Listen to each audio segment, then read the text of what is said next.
All right, we'll go ahead and get started.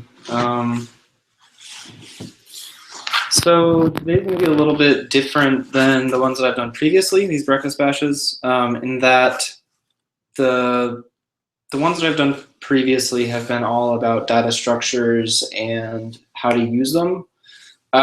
This one's going to be a finite state machine is not necessarily a data structure, but more of like a computational model, sort of a mental model even of some sort of things that you might want to do while you're programming. And the idea is essentially that you have a set of states and a set of transitions between states that happen when certain events occur, and you want to do different things based on what state you're in. And we'll actually look at two separate applications of this instead of the typical one, because we're not going to have the segment where there's like the operations on the data structure, because really a finite state machine doesn't really have that. It's more of just a model, so to speak. So it's sort of almost implicit. And let's just go ahead and start talking about it. So I like to talk about like theoretically what things are, and this might maybe go over some heads, but whatever. It's a finite state machine is technically defined as a 5 tuple, which is just 5 separate things, and they have these fancy symbols as names and whatnot, but it's really not that hard.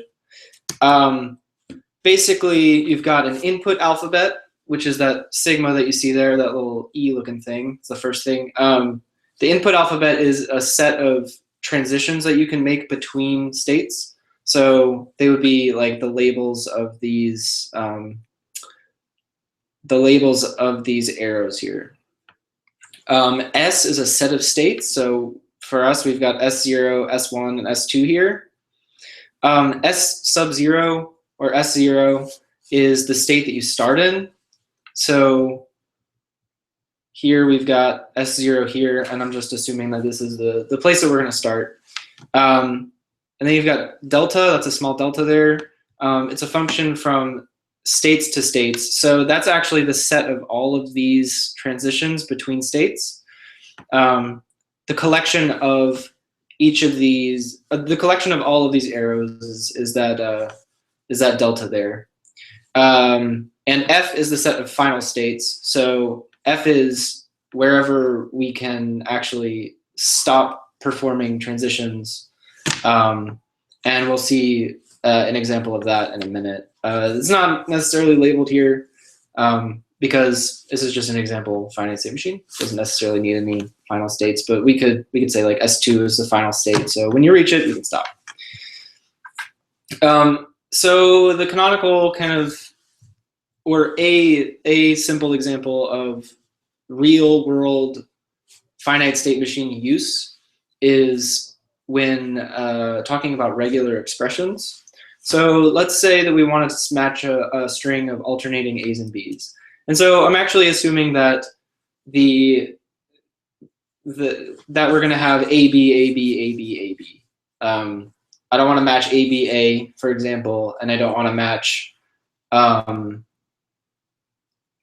B, A, B, A, or A, B, A, B, B. Anything, it has to alternate, and it has to be A, B, and then another set of A, B. So these are some examples of that. This is not a formal definition for what we're talking about, but it's close enough to sort of understand. So what we want to match is the regular expression parentheses AB plus. So we want to match. Actually, that's not right. It should be this one. Sorry, I meant to update this.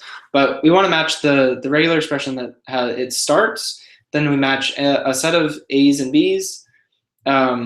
Or a set of some number of repeating AB, and then we want to match the end. And we can represent this regular expression as a finite state machine. So this is it. I'm just kind of laying it out. basically, right now we've got S0 is the start state. We've got S1, S3, and S2 is our end state here. I'm gonna walk through this. I'm gonna walk through like the matching of a string just to give you an example of what this might look like. But essentially what we're gonna do is when we're given a string, we're gonna start at S0, and then based on, we're gonna iterate through the string and look at the character, and if there's a transition that matches the name of that character, then we're going to follow that transition and move to the state that it points to. And we're going to do this until we get to the end of the string. And if at the end of the string we're in the start state, or we're in the end state here, S2, then we've matched the string. And if not, then we haven't. So let's walk through this. The first thing that we see is A. So we move from S0 here over to S1, and now we're in this state.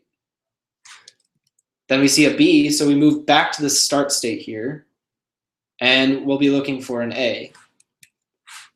When we get the A, we move back to the state S1, and when we get another B, we get back to the start state S0. Now we've reached the end of the line, which I've signified EOL, and we follow the final transition over to the end state. And since that's the end of the string, we've done it. We got it. I kind of messed up a little bit, and I didn't put an example of a string that doesn't match. But in the case of, for example, let's say we were trying to match the string A, B, B. What we would do then is we'd start at the start state, we'd follow A to S1, and then we'd follow B back to the start. And when we get B, actually this is supposed to be labeled B as well, so my bad. But if we got a B, we'd follow this transition over to S3. And once we were in S3, anything after that doesn't matter, because no matter what we find, we're just gonna go right back to the S3 state, which is not an end state. So whenever the string terminates, we obviously didn't end in S2, and so we didn't match. Some things to note are that the function here is all of the arrows. The input alphabet is A, B, and EOL. We're not talking about any other characters. The start state is S0, and the end state is S2. You can have multiple end states, but in this example, there's just one. And you know, if you look at this and you look at the definition of a finite state machine, you can kind of pick apart what each of those pieces of it is, and that's useful from a theoretical perspective to understand. So now we can talk about something maybe a little bit more interesting. I think both applications are pretty interesting, but I think this is pretty cool. So an example of where you might use a finite state machine is to define like a very simple artificial intelligence. So we're going to talk about a game that has some very simple semantics. The goal of the game is to fight off monsters. And you've got three separate states that you can be in. You can either be resting, you can be fighting, or you can be healing. Resting is where you're resting, maybe you're like sleeping or something, but you can't fight while you do it. But that causes you to heal over time. When you're fighting, you can't rest, like I said, but you can drink potions, and that's what I'm calling healing. So when you're healing, you can heal pretty quickly, but you have a limited supply of potions, so you don't want to be doing it when you're not being threatened. So we're going to walk through sort of an example of, we're going to walk through like building up a finite state machine to handle this scenario. And what we want to do is we want to automate fighting off monsters, but we don't want to die. So that means staying healed up while we're fighting. And we also don't want to run through all of our potions too quickly, so we want to rest whenever possible instead of healing. But we need to fight when we're at a high enough health and there's a monster around to fight that we're trying to fight off. So the first thing that we want to talk about is the three states that we have. So we've got a state we've got the state resting, we've got the state fighting, and we've got the state healing, like we just talked about. And the next question is like, when do we transition from resting to fighting, fighting to healing, etc.? So the first thing is that like when a monster comes near you, you want to transition from resting to fighting. So if you're sitting down and you're healing up and a monster comes near you, you need to fight off that monster or you're gonna die. So the first thing that we do is we can transition from resting to fighting when a monster comes close to us. The way that we transition from fighting to healing is that when our health is low. So if we're gonna die from the monster attack and we need to chug a potion real quick, we transition to that healing state so we can get some health back without like ending the fight or resting, because we can't fight while we're resting, you know. And we can heal more quickly when we're healing. We can transition back to fighting from healing when our health is high enough. So say we get over 50% health or something like that, we can transition back to the fighting state and keep fighting off that monster. And then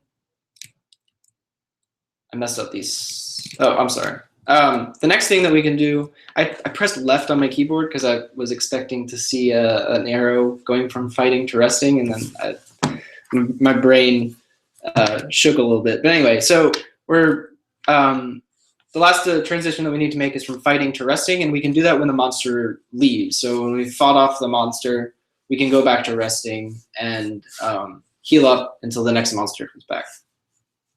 And so those are the main transitions.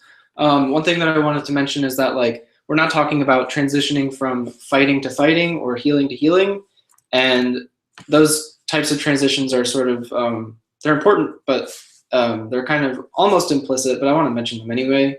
So we can go from the resting transition back to the resting transition when the monster is actually far away, or when there's no monster nearby. We can go from fighting back to fighting when the monster is still there.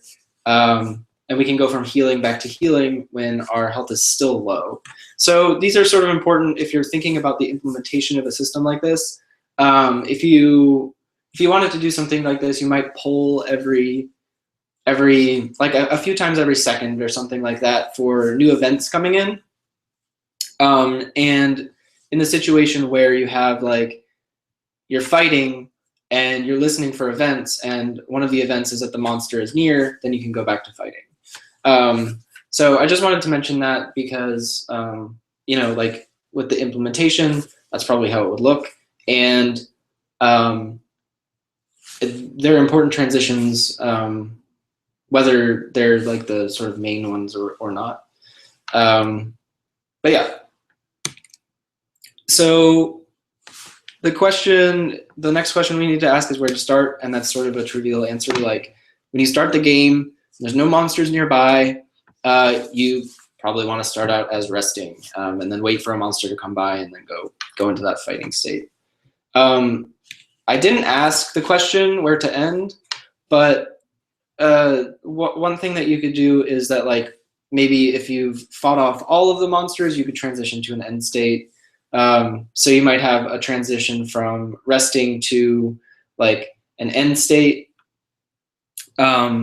based on that will happen if if the monster count has gone down to 0. But this is a simple example of maybe how you might program an AI to play a game for you.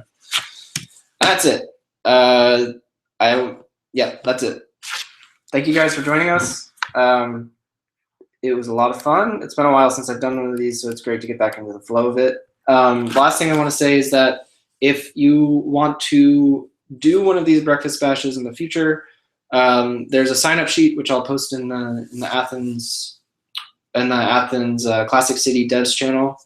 They don't have to be very, very formal or anything. It's just kind of, you know, we want to involve the community, and they're fun to do. I enjoy making these. So if you want to get in on the action, it's actually pretty easy to set up, and you can contact me if you have any questions at Benjamin in the Classic City Devs channel, and we'll hopefully have like a little bit more information about how to set that stuff up just freely available for anybody who wants to know in the future.